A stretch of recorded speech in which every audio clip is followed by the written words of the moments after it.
So my husband Winston and I, we've been married for 15 years, and it feels like a solid chunk of time. But in the grand scheme of things, we are still green, still learning about marriage every single day. And so today, I'm going to talk about 3 pieces of advice that we were given when it comes to money and marriage that really has helped us. So be sure to like, subscribe, and share this episode with a friend.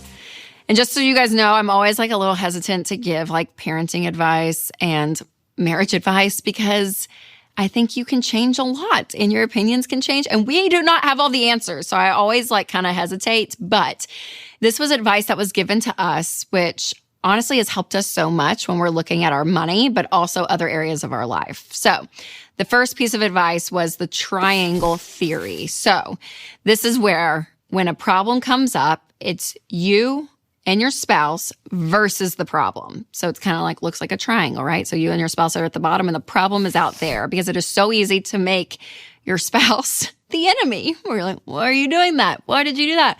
But what's the actual problem that we're looking at? And so working together to identify the issue and to look out and be like, okay, that's the issue. So what do we do about that? And there is something really uniting about it. It takes some tries to get down to this theory for sure. Winston and I are not perfect at it.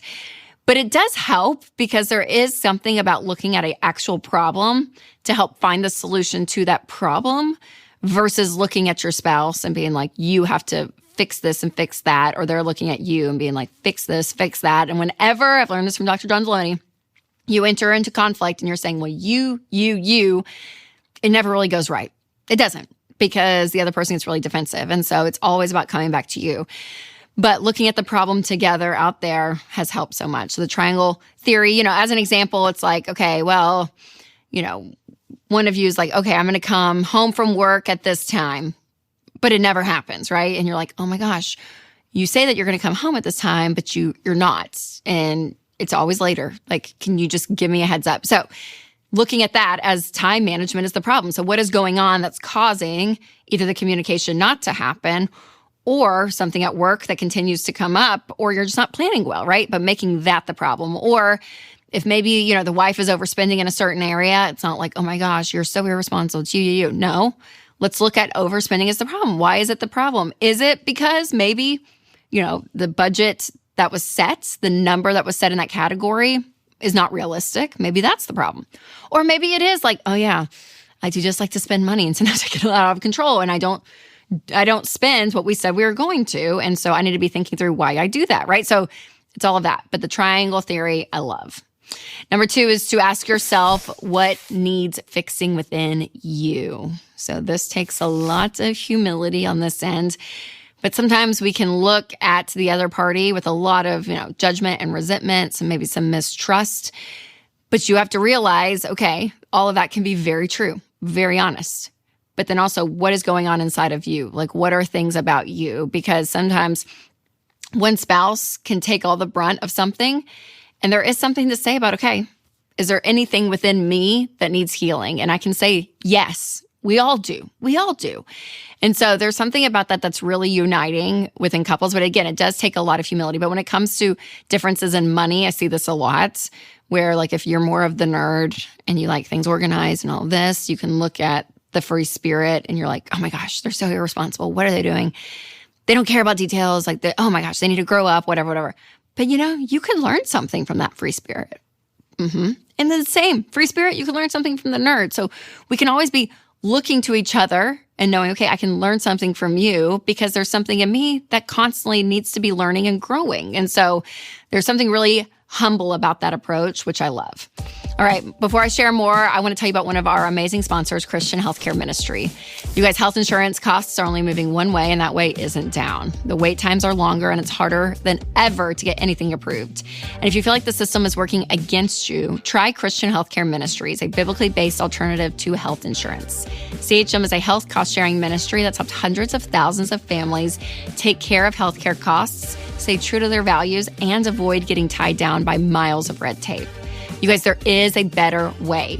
CHM programs start as low as $98 a month. So find out more and join at chministries.org/budget. That's chministries.org/budget. And the third thing that someone told us, and it was so true and so real, was be radically honest and transparent. Dr. John Deloney talks about how secrets will destroy relationships. And you can start to hold a grudge sometimes over something that maybe you just don't want to say, or maybe you're thinking something, you have a fear, but you don't want to say it out loud. The more honest you can be with your spouse and the more open you are, yeah, there's a risk there because you could either be rejected in that, or they may not be able to like fulfill the thing that you're like, oh my gosh, I have this fear. Can you help me fix that? And if they can't, then what does that mean? Like, I don't know. There can be some back and forth there. There's a level of emotional risk.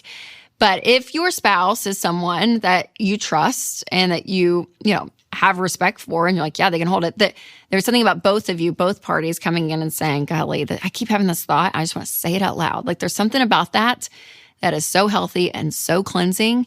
And sometimes you want to bring a third party in even, right? I love marriage counseling or therapy. I think it's fantastic. But the more honest and intimate you can be emotionally with what's going on with you, the deeper connected you and your spouse are going to be. And it can take practice if you're a pretty guarded person. That may not come natural to you. But there's something in that that's really beautiful. And there were older couples that told us that consistently. And then I feel like when we really that clicked and that happened, like something changes. And it's really, really beautiful. Now, I always have the caveat when we're talking about money and marriage or just marriage in general, that yeah, if something like really dysfunctional is going on, then bring in a third party. I mean, honestly, there is something about that these tips can only take you so far. If there's like really deep, painful work that needs to be done, do that, okay? So I always say that with the caveat, but if you and your spouse are continuing to wanting to grow and learn, again, these are 3 things that have helped us throughout our marriage. And obviously don't have the perfect marriage by any means, but I am grateful that Winston does make me feel very heard and safe in conversations. And that is something that we have worked together and grown in, both of us having that. And again, not perfect at it, but it has helped over our 15 years of marriage. All right. If you are, though, looking for a fun and memorable way to connect with your spouse and to get on the same page financially, make sure to check out our next Money and Marriage Getaway. It is a great weekend where Dr. John Deloney and I dive deep into the subject of money and marriage, both of these, because together it can be very, very complicated. We kind of scratched the surface just with this video, but it is a weekend away here in Nashville at Ramsey Solutions, and it is so fun, you guys. Like, I always use that word because it is. Like, there is some heavy stuff and we get into some really serious subjects. But overall, there's a beautiful thing about connecting with other people and knowing that you're not alone. And so if you want to check out the tickets, you can check it out down at the link I'll put below and you can claim your spots. But there's a couple for sale right now and we are pumped and would love to see you in Nashville. Now, when I think back on Winston and I's early days, I wish we had known a thing or two about what not to do. But if you are there and you are newlyweds, make sure to check out my episode, Biggest Mistakes Newlyweds Make in the First Year. You can click right here, or if you're listening on podcast, click the link below. All right, you guys remember to take control of your money and create a life you love.